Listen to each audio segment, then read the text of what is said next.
Donc l'œuvre de Ghazali refuse toute approche mentale ou sentimentale de la religion qui serait coupée de la dimension vraiment transcendante spirituelle. Hein? Donc l'approche mentale ou l'approche sentimentale qui est coupée de la dimension spirituelle, l'œuvre de Ghazali refuse cette approche-là. Hein? Parce qu'elle réduirait la foi à une simple abstraction. Hein? Abstraction.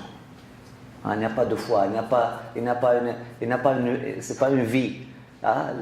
La foi n'est pas vivante dans le cœur de celui-là, de ce théoricien ou de ce théologien. C'est vraiment, il pense à Dieu comme si on pense d'un objet. Là, hein? Il se situe à l'extérieur. Et puis voilà, c'est comme ça. Donc c'est une approche rationnelle. Okay? Abstraction ou à un élan émotionnel, juste awataf, émotion, hein, risquant de dériver vers le fondamentalisme et le fanatisme. Ouais. Élan émotionnel lorsque on prend par exemple le verset Kuntum khayra ummatin ukhrijat lin-nas. Vous êtes la meilleure des nations qu'Allah subhanahu wa ta'ala a fait sortir pour l'humanité. Hein? Donc, une approche émotionnelle peut devenir nous sommes la meilleure des nations, on doit être toujours supérieur, on doit être toujours dominant parce que nous sommes la meilleure des nations, nous sommes les plus purs, nous sommes les plus, etc. Ça, c'est une approche, c'est un élan émotionnel qui risque de dériver vers le fondamentalisme et le fanatisme. On trouve ça surtout dans le discours de l'islam politique, ce qu'on appelle l'islam politique, si on peut l'appeler. S'il y a un islam politique, mais ça s'appelle aujourd'hui l'islam politique. Risquant de dériver vers le fondamentalisme et le fanatisme, mais elle évite aussi, l'approche de Ghazali, ou l'œuvre de Ghazali, elle évite aussi le piège d'un discours de la raison qui chercherait à accaparer la place de l'intelligence en prétendant à la connaissance par le rejet et le déni de tout ce qui la dépasse. Ça, c'est l'approche qu'on appelle l'approche descartiste ou l'approche de la philosophie occidentale moderne. Lorsqu'ils n'ont pas pu vivre ou comprendre, lorsque la raison n'a pas pu comprendre Dieu, donc elle l'a tout simplement dénié. Lorsque la raison ne peut pas comprendre le supernaturel ou le métaphysique,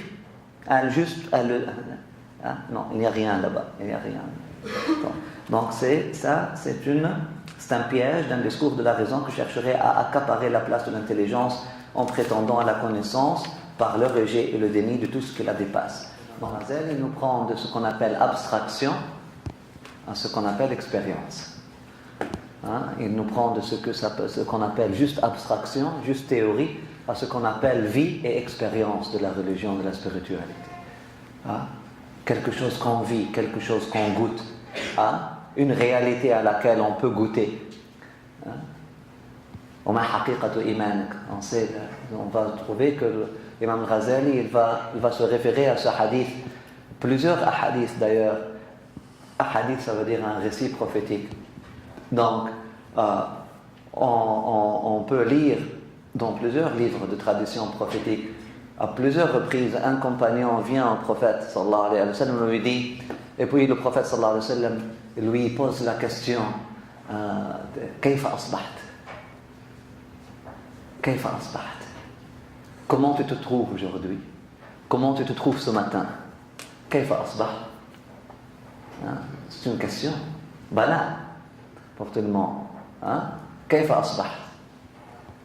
Et puis quelques compagnons disent au prophète sallallahu alayhi wa sallam à quelques reprises أصبحت مؤمنا حقا. Alhamdulillah, je me trouve un vrai croyant aujourd'hui.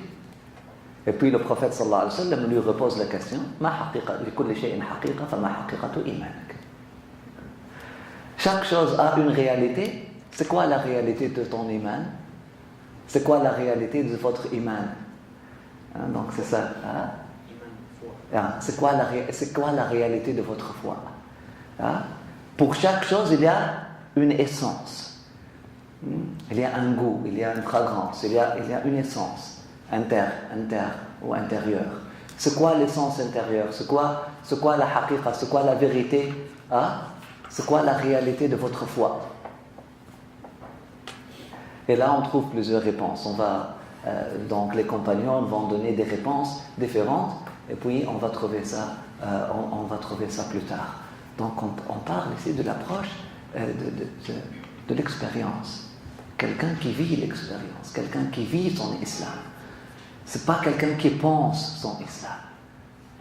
Ce n'est pas quelqu'un qui milite pour son islam. Vous le comprenez bien, la différence? Est-ce que ça a besoin d'être beaucoup plus détaillé? Il y a une différence entre quelqu'un qui vit son islam, qui goûte à son islam, et quelqu'un qui pense, qui se fait des théories de son islam. Ou encore quelqu'un qui milite pour son islam. Ce sont trois choses différentes. Ils peuvent se réunir, et là on trouve le prophète Mohammed sallallahu alayhi wa sallam. Mais ce sont trois choses différentes. Trois choses différentes. Penser Dieu, c'est pas penser à Dieu. Penser Dieu, faire des théories de Dieu, c'est pas vraiment avoir une relation avec Dieu.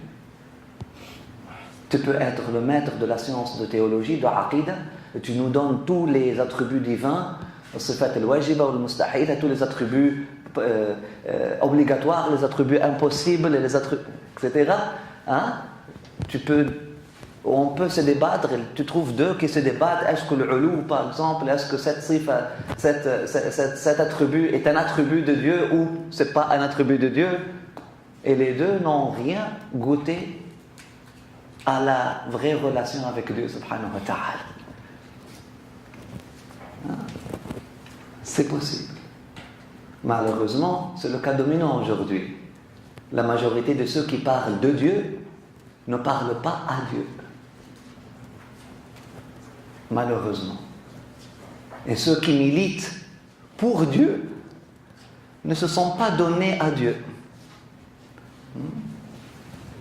Non, ne se sont pas abandonnés à Dieu. Mais ils militent pour Dieu. Tout le temps. Donc ça c'est l'approche politique. Allahu a'lam.